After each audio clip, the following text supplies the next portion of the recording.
Hello friends, I am Chevee. Welcome to my shed. How is your day today? How are you doing on this magical, beautiful Switchmas Eve? If you weren't aware, the Nintendo Switch comes out tomorrow. If I haven't made it abundantly clear to you at this point that the Nintendo Switch comes out tomorrow, then I have failed at life.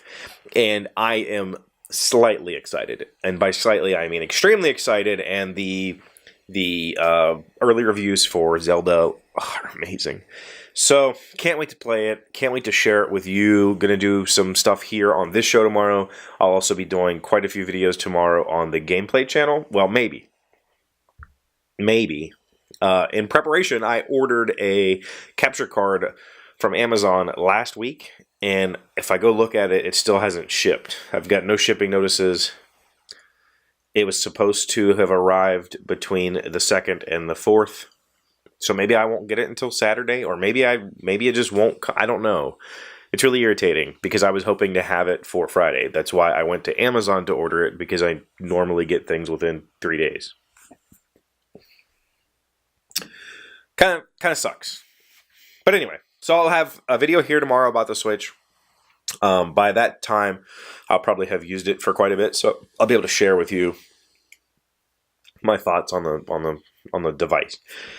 And then the gameplay channel, I'll do like an unboxing and stuff. So, as you can see, the wall art panel is still here, and it's not cut yet. It will be done tonight after we get done here and I get it edited. I'm going to try and clean this space to make it presentable for camera, lay it on the floor and do the cutting, and then I'll start the painting. So, yeah, I got to get this out of the way first.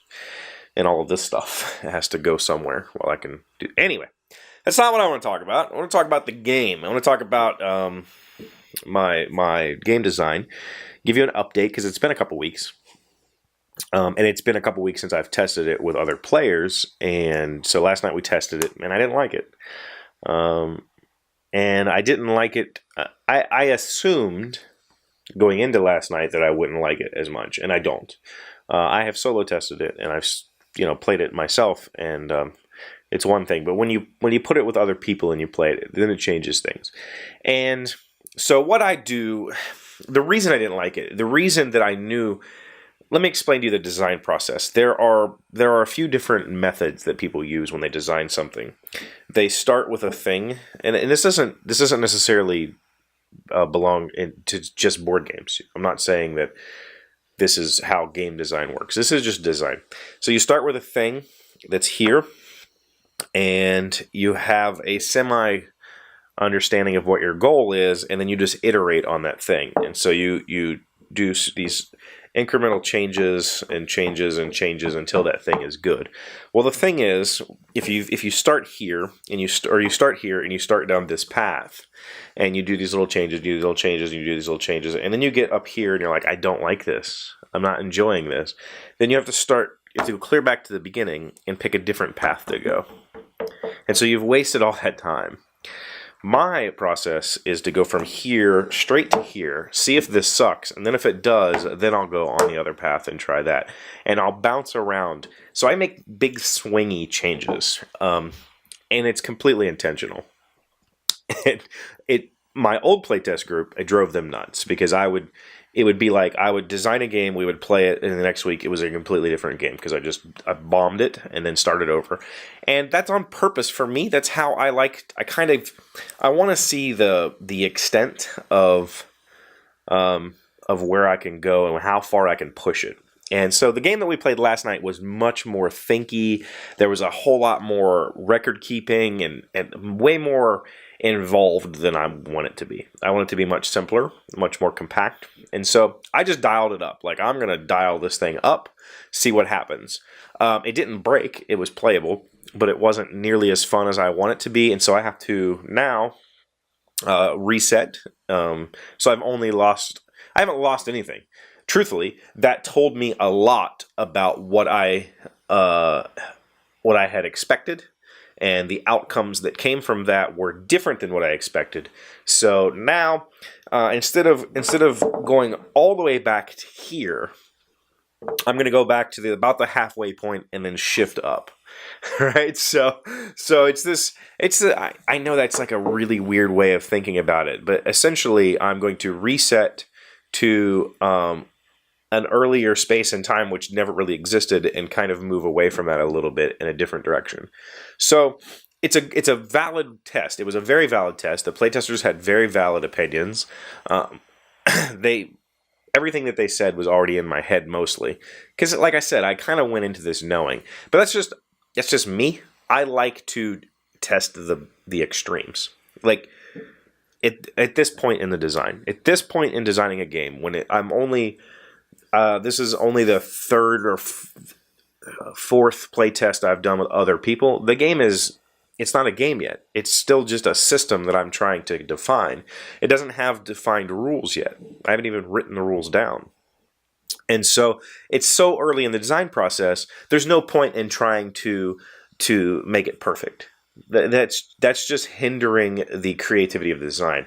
Instead, I try to make make really sucky things and see if people figure out a way to use them, and make really strong things and see if they're too broken. And then now that I can define these outside extremes, everything else that I design stays within that window. And then eventually, once I get the whole unit working, I will start narrowing the extremes until it is a balanced, manageable system. But that's a long way away, honestly. For me, with a game that has the complexity that I'm currently working on, you're playing cards, you're using those cards, you're activating things with workers. It's a fairly involved game. I wouldn't just throw this down to a group of friends at a wine tasting and say, hey, do you guys want to learn how to play a board game? Because it's not that kind of game. So for an involved design like that, I'm not going to probably ever consider the game done. But we're looking at 20 playtests before I consider it something that I would even be willing to show to a publisher, and probably a hell of a lot more than that. But there needs to be a lot of, for me, wild iteration before I narrow the focus and really start to, okay, this is the system that I'm going with, and now let's lay out the path. So that's just my design. I don't know. I don't know that most other people design that way. I think most other designers, especially I've played a lot of early access video games, and most of them make these little incremental changes that we see. Behind the scenes, I don't know. Behind the scenes, they might try wild and crazy and then dial it back. Who knows? But for what the consumer sees on early access games, video games, it's usually little incremental changes until we get somewhere. So I have work to do. That means I'm probably not going to play test it with live people again next week. It's probably going to take me a couple of weeks to completely revamp the system. But who knows? Sometimes I get manic and I just dive into it.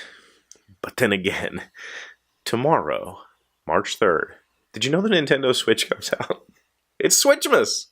What's today, Switchmas Eve? I'm excited. So, just wanted to update you. Thank you for listening. Thank you for being here as always. I really do enjoy talking to you every day, and especially when people who aren't involved in the game design or the game industry pop into videos like this and leave comments. It really makes me feel good, because you took the time to watch a video that is not about anything that interests you, and that makes me feel special. So thank you so much for all of that. Thank you for leaving comments every day and giving me the big thumbs ups and sharing my videos, and you guys really do make this fun. So yeah, I'm going to go edit this. I'm going to go start on the wall art, and I'll see you tomorrow. Hey Doc, wait! I want to ask you something. Today's random fact comes from Mars1.com. How long does it take for light to travel from Earth to Mars? All communication between Mars and Earth goes through satellites. Because of the distance, there is substantial delay. As communication signals travel at the speed of light, this means they can take between 3 and 22 minutes for the information to reach the other end, so a phone call would not be practical.